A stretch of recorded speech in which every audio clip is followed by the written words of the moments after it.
When it comes to drilling and driving, I always choose cordless with lithium-ion technology. The HLD 180 is part of Ryobi's Handyline range. It is 18 volts and ideal for DIYs and home use. It features a keyless chuck with a capacity of 0.8 to 10 millimeters and makes changing bits quick and easy. The top speed of 650 RPM is controlled by the pressure applied to the trigger.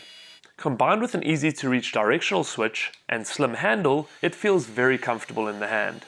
It has a drilling capacity of 22 mils in wood and 8 millimeters in steel. The drill weighs 1.2 kgs with the battery and has 21 torque settings, with a maximum torque of 20 Newton meters. The charger plugs directly into the 1.3 amp hour lithium-ion battery, which has a charge status indicator.